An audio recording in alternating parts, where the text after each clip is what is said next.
I think it's an opportunity for all of us to educate and help each other. I'd have a lot of bill shock on some of those meals. Oh, man.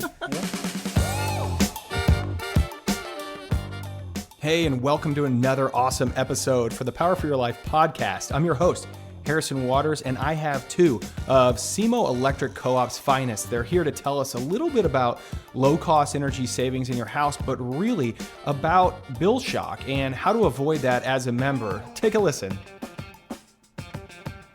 I am so happy that you are both in here with us today. Can you both, Sean and Angie, kick it off and just introduce yourself and your role at the cooperative? Yes, thank you, Harrison. I'm Angie Byford, and I work for SEMO Electric Cooperative in Southeast Missouri. I have had many hats that I've wore inside and outside at the cooperative over the past little over 10 years. And I do take care of the front of the house right now. And I just enjoy working with our team there and just making everybody's lives better inside and out of the cooperative. Yeah, Sean Vanslyke. I'm blessed to be the head coach and chief custodian of SEMO Electric, and have the opportunity to serve on a lot of state and national boards and be involved. But, you know, the greatest thing that we do is change people's lives, as Angie said. I'm probably focused more internally than I used to be, where Angie's focused externally, but just trying to make people's lives different internally. That carries over to the external, to our members and to our subscribers on the broadband side. It makes a difference. So, we're here to talk about low-cost energy savings. I am slowly becoming a fan of finding little ways to, I know it's probably driving my wife and my kids crazy as I'm like guarding the thermostat every night and all those. So I'm already become the that control dad that's saying we're not changing that. So if I could put a lock on it. But now, what are the easiest ones to do? What are the easiest things that every home should do that we're telling members to pay attention to? So let me just ask you this, Harrison. Have you ever read your meter yourself? No. I'm ashamed to tell people that I have never. I've gone outside, looked at it, seen some moving parts on it, but no, I wouldn't know where I start, where I end every month for sure. Okay. Well, that's an honest answer. We hear that a lot from a lot of our members, but we do ask them. Sometimes the first question is, "There's no way I could be using that much electricity," and we'll just ask them, could you do this for me? Could you go out and read your meter every day and just kind of think of what the weather's doing, what you were doing at your home? Did you have a gathering there? Kids home, just something else going on abnormal that could maybe raise that electric up during those days. But if you start taking a reading every day, you start kind of paying attention to what's going on within your household and when you're using that electricity. But also, we have prepaid metering at the cooperative now. So we have members almost probably 900 to 1,000 that are on prepaid, and they pay every day, kind of like a pay-as-you-go phone. So they will keep up with their usage every day. They get something like a text or an email to let them know if they've gone over and they're in the hole, and how much money they need to bring into the cooperative. So it's kind of a little budget thing for them. It kind of helps them be more aware of what they're using daily or weekly, but it's a good little tool that we've started using so far.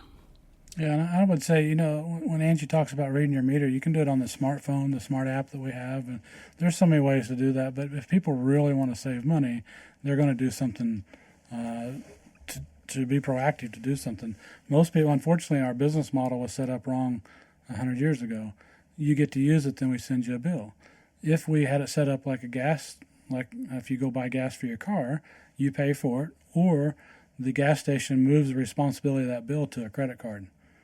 But Mr. Gas owner, Mr. and Mrs. Gas Station owner, they're not, back in the day they did because you had local credit. But today you go buy gas, you use it. If you can't drive 40 miles because you can't afford the gas, you don't drive. Unfortunately, in our business, if you don't have prepaid metering, you use it, then we send you a bill. And the biggest thing that we want to do is avoid bill shock. We just don't want people to get this huge bill at the end of the month and realize that, wow, I didn't know I used that much. So we're always trying to get people to pay attention to what they're using. But we want them to be happy, but we also have to realize that they don't have a choice on the electric side. And I've been in Illinois where you could have choice, and that didn't seem to fix it either, because people use it then pay for it. And we don't always know. Imagine going into a restaurant and just eating what you want without ever looking at the menu price, and you're there for a couple hours and you just eat and eat and eat, and then pretty soon they bring you a bill and you go, well, I can't pay for that now. And that's why they give you a menu. So I think it's an opportunity for all of us to educate and help each other. I'd have a lot of bill shock on some of those meals. Oh, man. Yeah.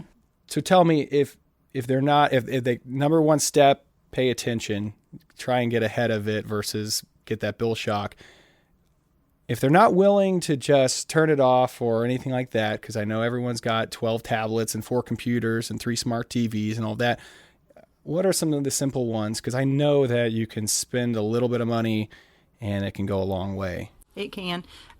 You've just got a bunch of little tips like making sure that you've got LED light bulbs, stuff that are energy efficient, checking your seals on your windows, making sure things are closed off, closing off rooms that you're not using, closing your shades and drapes during the day, making sure, number one, that you've got the right size of a central unit. We've had members call in before that we can see on the screen that like their voltage has gone up quite a bit than what it normally was in the past, and we can say, we can see something's happened. Is there something that you've changed within your home, or if you've had anything else going on? And we had somebody once say, well, we did get a central unit from somebody. They gave it to us from an apartment building, and it's a little bit bigger than what the other one was, so we thought it was more energy efficient. So it really wasn't energy efficient for their home, not the size, but it was running their bill up quite a bit. So just being aware of some of that stuff and making sure that you take your time researching whenever you're buying appliances and things of that nature to make sure that they do fit your home. So we have this real balance in the distribution level, and that's people who realize that we come out and talk to them, or we said they've got a bad water heater, or they have something going to ground, meaning that the wiring was done wrong, so you have electricity just going into the ground somewhere. And there's this moment of self-reflection that they realize that, oh, it's not the big bad utility company, it's something in my house. And we have to handle that with humility. We're just there to help. And sometimes it gets real personal, it gets real emotional. We might see the same person month after month for 3 or 4 or 5 months coming in and talking to us and trying to understand why their bills are so big. In a lot of cases, it's a trip to their home to say, why do you have 3 or 4 freezers plugged in, or why do you have this? They don't always know what they don't know. Same way with me. I don't always know what I don't know. But until it becomes an issue, we just don't stop long enough to really pay attention to it. And that's why if people really have an issue, we encourage them to read their meter every day and realize a lot of the meters may have dials, but more often than not, they have numbers on them today. And you just read the number at 6 o'clock or 8 o'clock or some standard time and go out there every 24 hours and just write that down and subtract the difference. And at least you'll know. And a lot of the utilities now have smart meters, and they have a device now, an app, and you have your phone. And if you want to see it every day, you can. But until it becomes an issue, it's usually not an issue. Right. And unfortunately, that's what we try to avoid from. And paying attention, I think we're all guilty of just going home and living how we want to live, and then we pay for it later. Yeah, I've gotten good at reading like wattage of appliances and all that. Like for me, like looking at a space heater and they're 1,500 watts. It's like you don't have to know a lot about it to know that if that thing is running at 1,500 watts, it's not going to take long to rack up that expense. Space heater is probably the easiest one just because, it's such a high. I mean, hair dryer is one thing, but I'll never tell my wife she can't use her hair dryer. And that's right. For 5-10 minutes. And I can, but space heater, fall asleep, let that thing go through the night and you pay for it later, like you said. So certainly great feedback on that. Have you ever looked at the wattage on your wife's hair dryer? I figure it's probably the same as a space heater, or 2,000 watts or something. Just go home tonight and look at that and imagine turning that thing on and just letting it run. No, I could never. You wouldn't want to hear it for one thing, right? No, right? But that's essentially the same thing. Mm-hmm. So when people come to us, that's something we talk about. Imagine plugging your hair dryer in today and just letting it run. Mm-hmm. But the space heater, I don't hear it. So if the space heater made a lot of noise, maybe people would turn them off. It's just a constant educational type thing that we try to work with.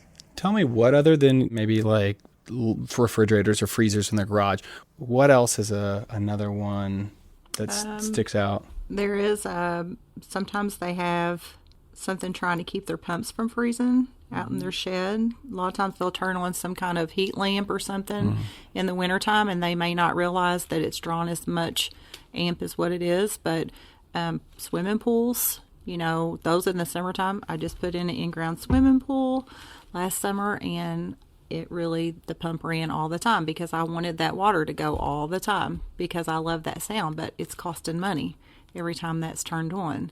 Just anything that's plugged in is drawn ampage.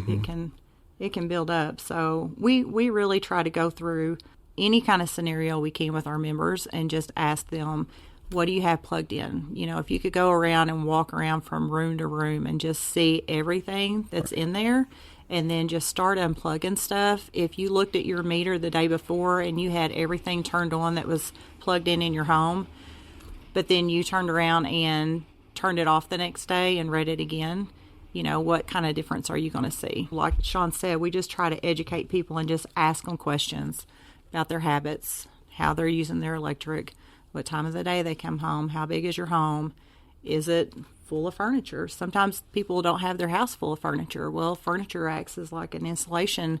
Whenever your heat, it kind of absorbs all that stuff. Or when you have a lot of people in your home, I know at Thanksgiving and Christmas, we've had to open our windows before because it's gotten so warm while we're cooking and all those people are in there. And then, the next day you've got your windows closed back because you don't have as much stuff going on. So it's just kind of knowing what everybody is. I think it's nice on a cool summer night if you leave for vacation for 3 or 4 days. I think the Smart app is nice to come back and look and say, okay, this is my base. Because if you're gone and you know that you can check maybe your heat or your AC didn't kick on while you were out, so it needs to be in those 60, 70 degree days, you could come back and say, okay, how many cell phone chargers do I have plugged in? How many little lights are, going on these appliances and everything? We have a lot of people that will call in and say, well, I turned it off. I turned the system completely off, and we're like, did you really? Because your pipes would freeze if it was really cold. But, you don't want to turn it way down because then you've got to get everything heated right back up. Well, and that was a lesson learned for myself. Getting into this and being an early adopter of a Nest Smart thermostat, I would optimize for my house. I would leave and it would turn it down to a ridiculously low. So then when I came back, it would, heat things up or cool things off. And what I found was all the furniture, my walls, everything in the house would be freezing and I'd have to heat up again and the system would take forever. So I was actually far better just to lower it 4 or 5 degrees, whatever, and have it kick back on versus making my house unbearable for a little bit to catch back up. I thought I was doing best for myself, and it was hard to be comfortable by the time you went to bed because my system was playing catch up. So, but like we said, you don't know what you don't know. So if you don't call and talk to your electric company, then we can't help educate you and just ask you some of those questions sometimes not to. We don't want to make people feel bad for what they're doing or for calling and asking. We just want to try to help them understand, that there's a little bit more to just the bill itself. And I would point out, too, that there could be something wrong on our end. We're not perfect. Sometimes we do have a meter that goes bad, or perhaps we under or overestimated your bill one month because for whatever reason we're unable to get out there and read it. Or in our case, and we have a lot of interference now coming in on our power lines, how we read our meters. And it's because of some of the industrial members that we have. They're putting more static or more electricity back, if you will. It's hard to explain in general terms, but they're just putting noise back on the system. And sometimes we're forced to estimate the meter. We try not to do that. But there are times that the utility is going to be off or it's just not going to be right. But in my nearly 30 years of experience, it's just how we live in our homes. And my kids, my oldest is 30-something years old now, and they grew up at 63 degrees in the winter. And they will know to wear clothes in the house. And that's because we made a decision as a family we'd rather go travel. We'd rather go to the river on weekends and not pay the utility company more money or in natural gas. And a lot of times when people call, the first we should start with questions instead of just trying to give solutions. For example, are you heating with gas or are you heating with all electric? Are you using wood or are you using propane? Because if we have all electric homes, they're mad at us a couple times a year when it's really cold, when it's really hot. If they're electricity and natural gas, they're usually mad at us in the summer, and they're mad at the gas company in the winter because they're having to use natural gas. So a lot of times in order to understand who we're talking to, we got to ask some questions before we just start to solving problems. And I think that's probably just something as an industry, we probably don't allow enough time sometimes just to ask questions and listen, because we just want to jump in there and solve things. And as a dad and as a husband for many years, that's one of my great weaknesses, is just trying to solve problems before I ask the questions. So I think that applies to our business as well. I like that. I like that.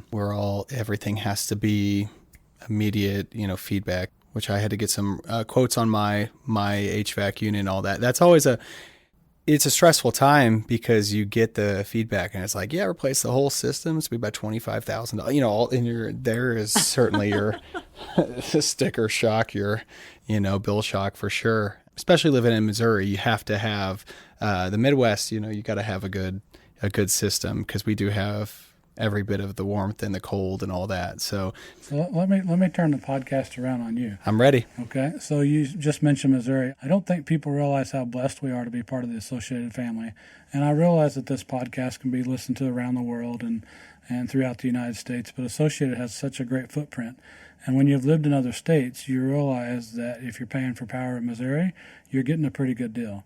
Now, whether your home's constructed to be in the area that it's at, whether it's cold or hot, up north or south, east or west, in our zone in the Boot Hill, some of the homes may have not been built to withstand some of the colder temperatures that we saw in February of 2021.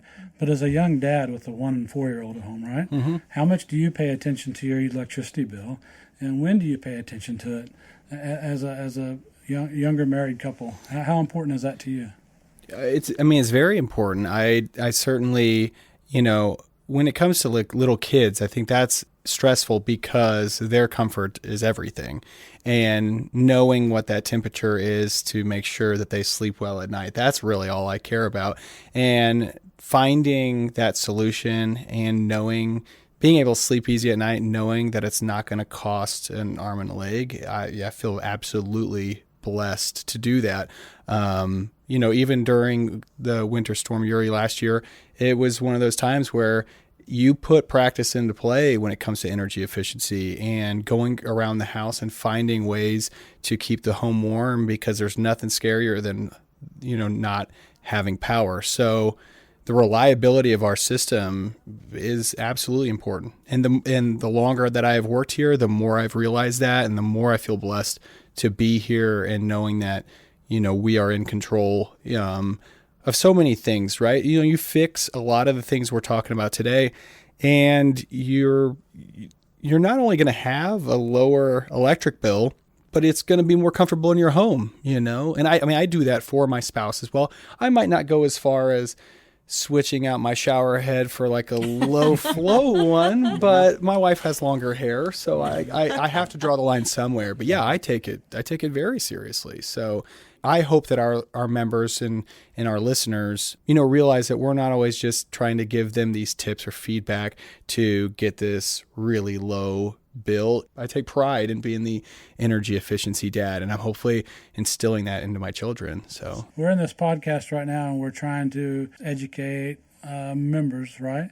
If you weren't in the business, how would I get your attention? Talking about it more, utilizing social media platforms, realizing that, if we're going to focus so much as a country on clean energy and all these different initiatives, I think it's what we say in our solar animation series is the first step is check to make sure that you have fixed all the energy efficiency things for your household first before going out to get solar, because otherwise you're just going to pay a lot of money to let your energy go out the doors again, for lack of a better term. But I told this to my dad the last time we were talking about the home energy audit, was like, if you add up all the little inefficiencies and envision it as one large inefficiency, you essentially are having a window open in your home. Mm-hmm. And if they could see that, if you could go to their house when it's snowing and open up a member's home and just say, windows open in your kitchen, and they're like, whoa, that's terrible, close it immediately. I'm like, there's probably another window open in your home, and it's all the inefficiencies that are taking place. Yeah, I think it's got to be social media. I think it has to be word of mouth. It has to be letting even the younger generations know the value of the co-op membership, because I think the older generations, they've been around it, they understand that, but now you've got a new workforce going out there that probably doesn't care as much about this stuff as they should. And I think when we try to reach out to people, it is so hard because we're trying to cut through so much clutter. And as long as the power is on, and I remember my career when I left the corporate world and came into the cooperative world, I had a 30-day gap there. I was amazed how easily I was able to disconnect from the utility world for just 30 days. I just disconnected from it, and I felt somewhat like a normal consumer for just a few days. And I learned a lot by that, meaning that we're living this, we're working it. We however many hours we work a week, we're focused on this. Our members and our subscribers or our consumers, they're not focused on this every day. They're focused on life. And this happens to be our life. And so we have an opportunity to bring that to them. It's just how do we cut through the clutter? And it's hard that when the times when they have an interaction with a cooperative is typically when there's an outage or something. And if our power only worked, if electricity was 99%, that is not an A. This is not school. Like 99%, there's 1% of the time you'd be in the dark. That would be unacceptable. And so the few times we're in the dark is when they're thinking about us. And so we're doing such a good job with reliability that it's hard to then send those messages, because I know if I take for granted, I flip a light switch, it's going to work, and so that's the beauty of it. But also it's tough reaching members to say, be proactive, get out there, make a change, make a difference. Well, and we really do. We try to educate. Ashley, she's got the Members First page on Facebook, and there's a lot of great tips out there. We have a lot of great tips on our Facebook. Also, I've been blessed to serve on the Member Services Committee for Touchstone now, and they have like 700 plus cooperatives or utility places that they serve, and there's a great website with so many resources that people can take advantage of. And there's quick tips, energy savings guide, some great educational videos out there. So we just share whatever we can. With Touchstone, you can go to touchstoneenergy.com, but I know there's so many other places that we can refer our members to just to make sure that they have the right information that they have. And I think even on Touchstone Energy, they can go through like a home audit themselves and kind of walk through there. So just a lot of good stuff. Well, I think you said it before. It's get outside and check your meter, get comfortable doing that. Or if you want to be a little bit more comfortable, stay inside and use the Smart Hub meter app and get used to checking that to see kind of how much you're using. But I definitely want to thank you both for coming in. It's been an absolute pleasure. So we really enjoyed this, and thanks for coming in. Thanks. It's been great talking to you all. Well, that's our show. Thanks so much for tuning in. And if you have another great idea or a topic you'd like us to cover, just let us know at membersfirst@aeci.org. Once again, I'm your host, Harrison Waters, and thanks for listening.